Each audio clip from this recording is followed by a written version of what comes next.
പൊതുരംഗത്ത് സജീവമായി പ്രവർത്തിക്കുന്ന സ്ത്രീകളെ അവഹേളിക്കാനും അവരുടെ ശബ്ദം അടിച്ചമർത്തി വീട്ടിലിരുത്താനുമുള്ള ശ്രമങ്ങൾ എല്ലാ കാലത്തും ഉണ്ടായിട്ടുണ്ട്. കാലം മാറുമ്പോൾ രീതികൾ മാത്രമാണ് മാറുന്നത്. സമൂഹ മാധ്യമങ്ങളിലൂടെ ഇത്തരം ശ്രമങ്ങൾ കൂടുതൽ ശക്തമായി നടക്കുകയാണ്. സ്ത്രീകൾക്കെതിരായ ഓൺലൈൻ അതിക്രമങ്ങൾ വീണ്ടും ചർച്ചയാവുകയാണ് PK ശ്രീമതിയുടെ തുറന്നുപറച്ചിലൂടെ. സമൂഹ മാധ്യമങ്ങൾ മാത്രമല്ല, ഒരു കൂട്ടം മാധ്യമങ്ങളും ഇതിന് കൂട്ടുനിന്നു എന്നത് ഇതിന്റെ ഗൗരവം വർദ്ധിപ്പിക്കുന്നുണ്ട്. അരപതിറ്റാണ്ടായി പൊതുരംഗത്ത് നിൽക്കുന്ന മന്ത്രിയായിരുന്ന ഒരു സ്ത്രീയുടെ അവസ്ഥ ഇതെങ്കിൽ മറ്റ് സ്ത്രീകളുടെ അവസ്ഥ എന്താകും? തനിക്കെതിരായ അവഹേളനത്തിനെതിരെ ശക്തമായ നടപടിയുമായി എന്തായാലും PK ശ്രീമതി മുന്നോട്ട് പോവുകയാണ്. മുഖ്യമന്ത്രി, ആഭ്യന്തരമന്ത്രി, DGP, വനിതാ കമ്മീഷൻ എന്നിവർക്ക് പരാതി നൽകി. വാർത്തകൾ സമൂഹ മാധ്യമങ്ങളിൽ നിന്ന് നീക്കം ചെയ്യണമെന്നും നിയമ നടപടി വേണമെന്നുമാണ് ആവശ്യം. വ്യാജ വാർത്ത നൽകിയ മാധ്യമ സ്ഥാപനങ്ങളിലേക്ക് CPM പ്രവർത്തകർ പ്രതിഷേധ മാർച്ചും സംഘടിപ്പിച്ചു. ഇന്നലെയാണ് തനിക്കെതിരെ അസംബന്ധ വാർത്തകൾ ചിലർ പ്രചരിപ്പിക്കുന്നതായി ചൂണ്ടിക്കാട്ടി മാധ്യമങ്ങൾക്ക് മുന്നിൽ പൊട്ടിക്കരഞ്ഞുകൊണ്ട് CPM കേന്ദ്ര കമ്മിറ്റി അംഗം PK ശ്രീമതി സംസാരിച്ചത്. തനിക്കെതിരെ അടിസ്ഥാനരഹിതമായ വാർത്തകൾ ചില മാധ്യമങ്ങളിൽ വന്നതായി PK ശ്രീമതി പറഞ്ഞു. ഏതോ മുൻ MLA-യുടെ ഭാര്യയായി അഭിനയിച്ച് താൻ MLA പെൻഷൻ വാങ്ങുന്നു എന്നാണ് വാർത്ത. പെൺകുട്ടികളാണ് വാർത്ത അവതരിപ്പിക്കുന്നത്. കേട്ടാൽ വിശ്വസിക്കുന്ന തരത്തിൽ മോശമായാണ് വാർത്ത അവതരിപ്പിക്കുന്നത്. പൊതുപ്രവർത്തനത്തിലുള്ള തന്നോട് ആരും ഇതേക്കുറിച്ച് ഒരു വാക്കുപോലും ചോദിച്ചില്ല. സമൂഹത്തിൽ അവമതിപ്പുണ്ടാക്കുക എന്ന ദുരുദ്ദേശത്തോടെയാണ് ഇത് ചെയ്യുന്നത്. PK ശശിക്കെതിരായ പീഡന ആരോപണത്തെക്കുറിച്ച് പറയുമ്പോൾ തീവ്രത എന്ന വാക്ക് താൻ ഉപയോഗിച്ചിട്ടില്ല. പക്ഷേ അതും ഉൾപ്പെടുത്തിയൊക്കെയുള്ള വ്യാജ പ്രചരണം എത്രയോ കാലങ്ങളായി നടക്കുന്നു എന്നത് വളരെ വേദനയോടുകൂടിയാണ് ഇന്നലെ PK ശ്രീമതി പറഞ്ഞത്. അവരുടെ വാക്കുകൾ, ഇന്നലത്തെ ആ വാക്കുകളൊന്ന് കേൾക്കാം. ഇത് ഒരിക്കലും ഒരാളോടും, സ്ത്രീയോടെന്നല്ല പുരുഷനോടും ചെയ്യാൻ പാടില്ലാത്ത ഒരു കാര്യമാണ്. എൻ്റെ ഭർത്താവിൻ്റെ പെൻഷൻ എനിക്ക് കിട്ടും അധ്യാപകൻ എന്നുള്ള നിലയിൽ. ഞാൻ വേറൊരാളുടെ പെൻഷൻ തേടി പോകേണ്ടുന്ന ഒരു വ്യക്തിയല്ല. അങ്ങനെ ഒരു പണത്തിന് വേണ്ടി പോകുന്ന ഒരാളല്ല ഞാൻ. എൻ്റെ അച്ഛനും അമ്മയും എൻ്റെ അമ്മയുടെ അച്ഛനും ഞങ്ങളുടെ കുടുംബത്തിൽ എല്ലാവരും അധ്യാപകരാണ്. അങ്ങനെയുള്ള ഒരു കുടുംബത്തിൽ ഞങ്ങൾക്ക് കിട്ടുന്ന പണം കൊണ്ട് സുഖമായി ജീവിക്കാൻ കഴിയുന്ന ഒരു കുടുംബമാണ് എൻ്റേത്. അങ്ങനെയുള്ള ഒരു വ്യക്തിയെ ഈ രൂപത്തിൽ ഞാൻ ഏതോ ഒരു MLA ആണോ എന്ന് എനിക്കറിയില്ല, അങ്ങനെ ആളുണ്ടോയെന്നും അറിയില്ല, അയാളുടെ പെൻഷൻ ഭാര്യ എന്നുള്ള നിലയിൽ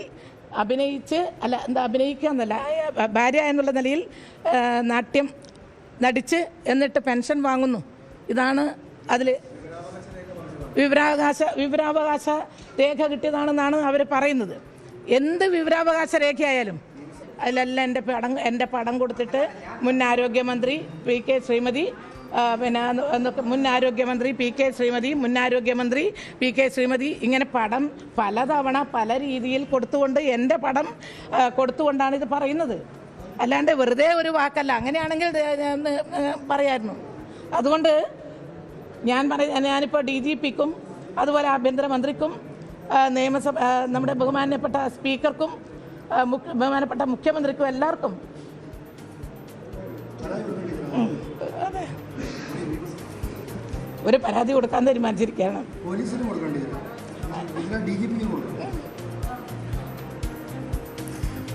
ഇന്നലെ ഇങ്ങനെ മാധ്യമങ്ങളോട് സംസാരിക്കുമ്പോൾ വിങ്ങിപ്പൊട്ടിക്കൊണ്ടാണ് PK ശ്രീമതി ടീച്ചർ സംസാരിച്ചത്. എന്തായാലും ഇന്നലെ പറഞ്ഞതുപോലെ ഇന്ന് അവർ നിയമ നടപടികളുമായി മുന്നോട്ട് പോവുകയാണ്. ഈ നടപടികളുമായി PK ശ്രീമതി ടീച്ചർ മുന്നോട്ട് പോകുമ്പോൾ PK ശ്രീമതി ടീച്ചർക്കെതിരെ ഈ ആരോപണം ഉന്നയിച്ച കാരണമുണ്ടല്ലോ, ആ പ്രചാരണം, അതിനു യാതൊരു അടിസ്ഥാനവുമില്ല എന്ന് വ്യക്തമാവുക കൂടിയാണ്. നിയമസഭാ സെക്രട്ടേറിയറ്റ് രേഖകളിൽ തന്നെ ആ കാര്യം വ്യക്തമാകുന്നു. 1993 അന്തരിച്ച PR കൃഷ്ണൻ എന്ന കോൺഗ്രസ് MLA-യുടെ ഭാര്യയായ PK ശ്രീമതി കുടുംബ പെൻഷൻ വാങ്ങുന്നതാണ് മുൻ മന്ത്രി PK ശ്രീമതിയുടെ പേരിൽ ആരോപിക്കപ്പെട്ടത്. കുന്നംകുളത്ത് നിന്നുമുള്ള കോൺഗ്രസ് MLA ആയിരുന്നു PR കൃഷ്ണൻ. തിരുക്കൊച്ചി ലെജിസ്ലേറ്റീവ് അസംബ്ലിയിലും 2ാം കേരള നിയമസഭയിലും അംഗമായിരുന്നു. MLA-മാരുടെ പെൻഷൻ സംബന്ധിച്ച് വിവരാവകാശ പ്രകാരം ലഭിച്ച ചോദ്യത്തിന് നൽകിയ മറുപടിയിൽ കുടുംബ പെൻഷൻ വാങ്ങുന്ന അന്തരിച്ച MLA-മാരുടെ ഭാര്യമാരുടെ പേരുവിവരങ്ങൾ വ്യക്തമാക്കിയിരുന്നു. ഇതിൽ PR കൃഷ്ണന്റെ ഭാര്യയുടെ പേര് PK ശ്രീമതി എന്ന രേഖപ്പെടുത്തി. ഇതേ മറുപടിയിൽ തന്നെ മുൻ MLA എന്ന നിലയിലും മുൻ മന്ത്രി എന്ന നിലയിലും PK ശ്രീമതി പെൻഷൻ വാങ്ങുന്ന കാര്യവും പറഞ്ഞിട്ടുണ്ട്. 2 PK ശ്രീമതിയും ഒന്നാണെന്ന തരത്തിലാണ് മുൻ മന്ത്രി അനധികൃതമായി കുടുംബ പെൻഷൻ വാങ്ങുന്നുവെന്ന പ്രചാരണം ചില കോണിൽ നിന്നും ഉണ്ടായത്. വിഷയത്തിൽ പ്രതികരണവുമായി അന്തരിച്ച MLA PR കൃഷ്ണന്റെ ബന്ധുക്കൾ, മകനും മറ്റുമൊക്കെ രംഗത്തെത്തുകയും അക്കാര്യങ്ങൾ വിശദീകരിക്കുകയും തൻ്റെ അമ്മ തന്നെയാണ് പെൻഷൻ വാങ്ങിയതെന്ന് അവർ തുറന്നു പറയുകയും ഒക്കെ ചെയ്തിട്ടുണ്ട്. അപ്പോൾ ഒരേ പേര് കണ്ടപ്പോൾ യാതൊരു പരിശോധനയും ഇല്ലാതെ ആ ആരോപണം പടച്ചുണ്ടാക്കുകയും അത് ഒരു കൂട്ടം മാധ്യമങ്ങൾ വാർത്തയാക്കുകയും സമൂഹ മാധ്യമങ്ങളിൽ വിദ്വേഷ അല്ലെങ്കിൽ അവഹേളിക്കുന്ന തരത്തിൽ പ്രചരിപ്പിക്കുകയും ഒക്കെയാണ് ചെയ്തത്. നമുക്കറിയാം എത്രയോ പേർക്ക് ഒരുപോലെ വരുന്നു. ആ ഒരു ക്രോസ് ചെക്കിംഗ് പോലും ഉണ്ടായിട്ടില്ല. നമ്മളൊരു മൊബൈൽ എടുത്താൽ, മൊബൈൽ ഒരു കോൾ ചെയ്യാനെടുത്താൽ ഒരേ പേരുള്ള എത്ര പേരുടെ പേരുണ്ടാവും. അപ്പോൾ നമ്മൾ ചെയ്യുന്നൊരു ക്രോസ് ചെക്കിംഗ് പോലും ഒരു വാർത്ത കൊടുക്കുന്ന കാര്യത്തിൽ ഉണ്ടായിട്ടില്ല എന്നതാണ് ഇവിടെ സംഭവിച്ച വലിയ പാളിച്ചയല്ല, അത് ബോധപൂർവമാണോ എന്ന് പോലും നമുക്കറിയില്ല. എന്തായാലും വ്യാജ വാർത്ത ചെയ്തവർക്ക് എന്ത് പറഞ്ഞാലും മാപ്പില്ല എന്നതാണ് PK ശ്രീമതി ടീച്ചർ പറയുന്നത്. മാനനഷ്ട കേസ് നൽകുമെന്നും CPM കേന്ദ്ര കമ്മിറ്റി അംഗം PK ശ്രീമതി ഇന്ന് മാധ്യമങ്ങൾക്ക് മുന്നിലെത്തി പറഞ്ഞു. വാർത്ത നൽകിയ പലരും തന്നെ വിളിച്ചിട്ടുണ്ട്, കാലിൽ വീണ് മാപ്പ് ചോദിക്കുന്നു എന്ന് പറഞ്ഞു. കോൺഗ്രസ് BJP നേതാക്കൾ വിളിച്ച് പിന്തുണ അറിയിച്ചിരുന്നുവെന്നും PK ശ്രീമതി മാധ്യമങ്ങളോട് പറഞ്ഞു. കോൺഗ്രസ് നേതാവ് PT തോമസ് മുൻപ് ചില വ്യാജ ആരോപണങ്ങൾ ഉന്നയിച്ചിരുന്നു. അന്ന് രോഗമായതിനാൽ നിയമ നടപടി എടുത്തില്ല. സൈബർ ഇടത്ത് മോശം വാക്കുപയോഗിച്ച് നടത്തുന്ന പോർവിളികളും എല്ലാവരും നിർത്തണമെന്ന് PK ശ്രീമതി പറഞ്ഞു. തന്റെ ഭർത്താവ് മരിച്ചുപോയി. ഭർത്താവ് അധ്യാപകനായിരുന്നു, താനും അധ്യാപികയായിരുന്നു. 45 വയസ്സുവരെ സ്കൂളിൽ പഠിപ്പിച്ചു. 6ലും 7ലും കണക്കും സയൻസുമാണ് താൻ പഠിപ്പിച്ചത്. പക്ഷെ പലരും തന്നെക്കുറിച്ച് അധ്യാപികയല്ല എന്നൊക്കെയാണ് ഇപ്പോഴും പറയാറ്. അതിലൊന്നും തനിക്ക് വിഷമമില്ല. പക്ഷേ ഇത് കടുത്തതായിപ്പോയി. അതുകൊണ്ട് DGPക്കും ആഭ്യന്തരമന്ത്രിക്കും സ്പീക്കർക്കും മുഖ്യമന്ത്രിക്കുമൊക്കെ പരാതി കൊടുക്കാൻ തീരുമാനിച്ചിരിക്കുന്നു എന്നതാണ് PK ശ്രീമതി പറഞ്ഞത്. ഇന്ന് നിങ്ങളെല്ലാം ചെറുപ്പക്കാരായിട്ടുള്ള മാധ്യമ പ്രവർത്തകരാണ്. മനസ്സിലാക്കേണ്ടത്, നമുക്കൊരു ഇത്തരത്തിലുള്ള ആരോപണം ഉയർന്നു വരുമ്പോൾ അതിന്റെ വസ്തുതകൾ ബന്ധപ്പെട്ട ആളുകളുമായി ഒന്ന് ചോദ്യം ചെയ്ത് അത് ശരിയാണോ തെറ്റാണോ, നിങ്ങളുടെ അഭിപ്രായം എന്താണ് എന്ന് ചോദിച്ചാൽ ഇത്രയും വരില്ല. ഇന്ന് എനിക്ക് ഈ കേരളത്തിൽ ഇങ്ങനെ ഒരു എൻ്റെ കുടുംബത്തിലാകെ ഗ്രൂപ്പിൽ ഇതെന്താണ് സത്യം, എന്താണ് യാഥാർത്ഥ്യം എന്ന് ചോദിച്ച് എനിക്കൊരു മറുപടി പറയാൻ പറ്റാത്ത വിധത്തിലേക്ക് ഞാൻ പറഞ്ഞു, ഇത് എനിക്ക് മനസ്സാവാതെ അറിയുന്ന കാര്യമല്ല എന്ന് പറയേണ്ടി വരുന്ന ഒരു ഗതികേടിൽ എത്തരുത്.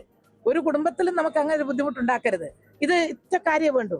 ഇതിലിപ്പോൾ ഞാൻ ചെയ്യാൻ പോകുന്നത്, നമ്മൾ ഇന്നലെ ബഹുമാനപ്പെട്ട മുഖ്യമന്ത്രി ശ്രീ VD സതീശന്, ബഹുമാനപ്പെട്ട ആഭ്യന്തരമന്ത്രി ശ്രീ രമേശ് ചെന്നിത്തലക്ക്, അതുപോലെ DGPക്ക്, അതുപോലെ വനിതാ കമ്മീഷൻ ചെയർപേഴ്സൺ സതീദേവിക്ക്, ഇവർക്കെല്ലാം ഞാൻ പരാതി കൊടുക്കുകയും അതിൻ്റെ ഒരു കോപ്പി ഞാൻ വാങ്ങുകയും ചെയ്തിട്ടുണ്ട്. പിന്നെ ഇന്നിപ്പോൾ അത് പരാതിയാണ്. ഇന്ന് നിയമപരമായിട്ട് തന്നെ എനിക്ക് ഇത്രയും സമൂഹത്തിൽ അങ്ങേറ്റം മാനക്കേട് ഉണ്ടാക്കിയതിൽ എതിരായിട്ട് അഭിമാനത്തിന് ഏറ്റവും വലിയ ക്ഷതം ഉണ്ടായിട്ടുള്ള ഒരു സംഭവം എന്നുള്ള നിലയിൽ ഇത് ഉയർത്തിയവർക്കെതിരെ, ഈ വാർത്ത പടച്ചുണ്ടാക്കിയവർക്കെതിരെ ഞാൻ കേസ് കൊടുക്കാനാണ്, മാനനഷ്ടത്തിന് കേസ് കൊടുക്കാൻ വേണ്ടി തന്നെയാണ് തീരുമാനിച്ചിട്ടുള്ളത്. അപ്പോൾ ഞാൻ വക്കീൽ അവിടെയുണ്ട്, എൻ്റെ കടലാസെല്ലാം എൻ്റെ കയ്യിലുണ്ട്. എന്തായാലും PK ശ്രീമതിക്കെതിരെ അപകീർത്തികരവും വ്യാജവുമായ വാർത്തകൾ സംപ്രേഷണം ചെയ്ത സംഘപരിവാർ അനുകൂല യൂട്യൂബ് ചാനലുകൾക്കും ഓൺലൈൻ മാധ്യമങ്ങൾക്കുമെതിരെ കർശന നടപടി സ്വീകരിക്കാൻ മുഖ്യമന്ത്രി VD സതീശൻ നിർദ്ദേശം നൽകിയിട്ടുണ്ട്. പരാതിയിൽ അടിയന്തരമായി അന്വേഷണം നടത്തി ആവശ്യമായ നടപടികൾ കൈക്കൊള്ളാൻ അദ്ദേഹം ആഭ്യന്തര വകുപ്പിന് നിർദ്ദേശം കൈമാറുകയും ചെയ്തു.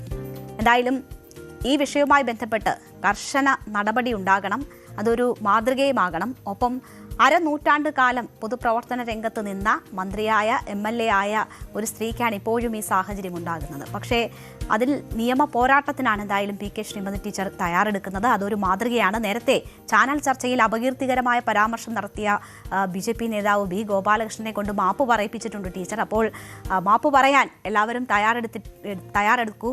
മറ്റെല്ലാ സ്ത്രീകൾക്കും വേണ്ടിയുള്ള ഒരു പോരാട്ടം കൂടിയാണ് എന്തായാലും PK ശ്രീമതി ടീച്ചർ നടത്തുന്നത്. കൂടുതൽ വാർത്തകൾക്ക് News 18 Keralam YouTube channel subscribe ചെയ്യുക.